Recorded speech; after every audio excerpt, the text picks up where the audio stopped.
Welcome to Stribling's New York. I am your host, Rob Taub, on WOR AM Radio 710 on your digital dial. Stribling's New York is a show about business, culture, and people. We have an unbelievably wide range of guests, authors, producers, poets, actors, artists, restaurateurs, as well as people from the world of real estate who will answer any question you have about renting, buying a home or apartment in New York City. Now, today we have a very unique guest. All our guests are unique, but we're delving into an area. Usually I'm a jack of all trades and a master of none. We're going to be speaking with poet Kim Dower, who's out in L.A. and is on the phone. Hello, Kim.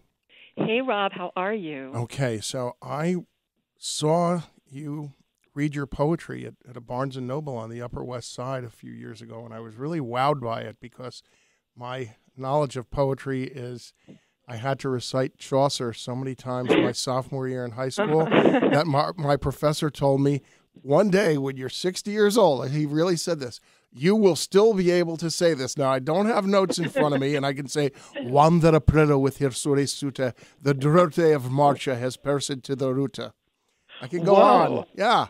And also, I remember that my father used to read me Edgar Allan Poe, Once Upon a Midnight Dreary, While I Pondered Weak and Weary Over Many a Quaint and Curious Volume of Forgotten Lore, which is The Raven. And then I asked my father, as I'm in second grade, Dad, what's the meaning of this The Raven? Who is he? And my father, I've mentioned him many times on the show, he gave me some of the worst parental advice imaginable, told me he's a vacuum cleaner salesman. So, he also told me Nikita Khrushchev was a head waiter at the Four Seasons restaurant in New York, which was my fourth grade assignment. So now with that long preamble, I need to learn about poetry because what you do is so different. You wrote a poem called Would You Donate Your Brain to Science? So usually people say to me, please don't donate your brain to science. And it's all about you in the linen department of Macy's. Where do you get these ideas? A lot of them take place in a store. They do. Well, first of all, Rob, now I understand you a lot better, knowing that you were tormented and you live with Chaucer in your head rattling around. And Edgar Allan Poe, wow. Okay, well, poetry can be fun and funny and accessible. And I do a lot of shopping, so a lot of my ideas come to me in Macy's or Loehmann's, which we don't have anymore, or even Neiman Marcus. I've gotten some ideas. You had a poem I remember from the reading a few years ago about somebody trying to sell you a $400 bottle of perfume. Yes, it's about called Clive Christian No. 1, the world's most expensive perfume. And when I'm open to poems to come to me, and wherever I am, whatever I'm doing, whether it's shopping or reading the newspaper or taking a walk, if something hits me, I write it down immediately, and I keep pads and pens in my car, in my pocket, and then later I can look over the notes, and if the idea is still intriguing or still moving to me, it may turn into a poem. Well, to interrupt you is, so a lot of us lay people and unsophisticates like myself think that a poem has to be rhyming couplets. And I took one of my good friends who's an accountant and a bond trader to your reading, and he was like, wow, this is great. This isn't really poetry. She's like telling really cool stories.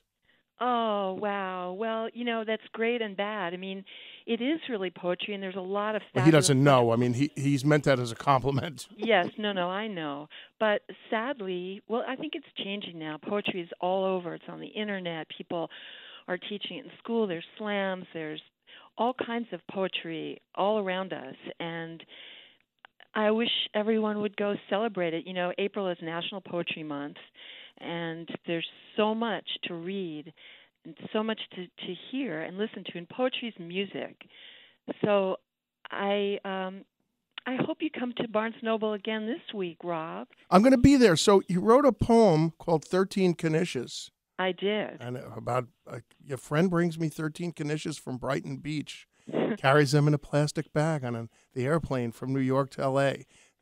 I'm not sure. How do you know how to inflect this? You make it sound so good at the readings. Do you do also recordings? Can anybody buy an audiobook? These would be fun to listen to in a car. I would love to do an audiobook of these, and that's a great idea, and I'm definitely going to look into that. When I'm writing the poems, and most poets, I'm sure when we're writing, we read it out aloud. So after we have the poem, we read it, and here you can actually hear what needs to be changed or what words need to be altered. But I practice reading these, and people say to me, I much rather listen to you read the poems than read them myself because I don't know how to read them. When, in fact, you sounded really good reading that, Rob. Why, thank you. I may have a career in this. And by the way, the book is called Last Train to the Missing Planet by Kim Dower, Dower. It's a bargain from the Red Hen Press. There's that wonderful radio voice.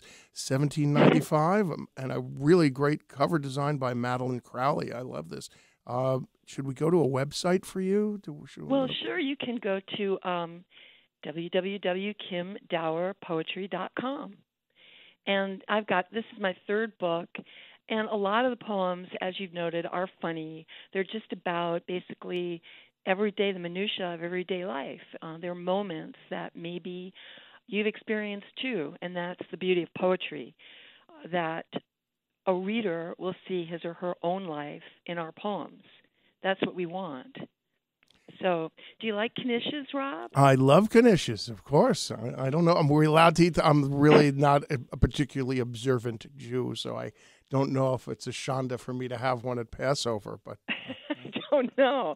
But, I grew up in New York City, right in Manhattan, but I used to take the D train to the beach, and there was a place there in Brighton Beach I used to get a knish and bring it with me. But I wrote a poem about 13 knishes, and the poem has a twist at the end, which I'm sure you saw. Yes. It turns a little dark, and that's the most exciting thing about poems and writing them is you start out writing one thing, and then the poem ends up being quite another thing.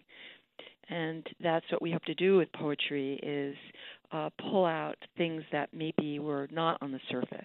Well, you tell a lot of interesting stories, and you have a great sense of humor, and I really do enjoy your books. Well, thank you. So you're going to be at the Barnes & Noble on the Upper West Side. Tell us when. This is WOR AM radio in New York City, listeners. Yes, WOR radio that I grew up listening to. My mother used to listen to the Barry Gray show. Was he on WOR? My God. Yes, he was. Well, I used to hear her listening to him through our walls on 89th Street. Anyway, it's my old neighborhood, 82nd and Broadway. It's the Barnes & Noble. I'll be there Wednesday night at 7 p.m. I'll be there with another wonderful poet named Kate Gale, who's also the publisher of Red Hen Press.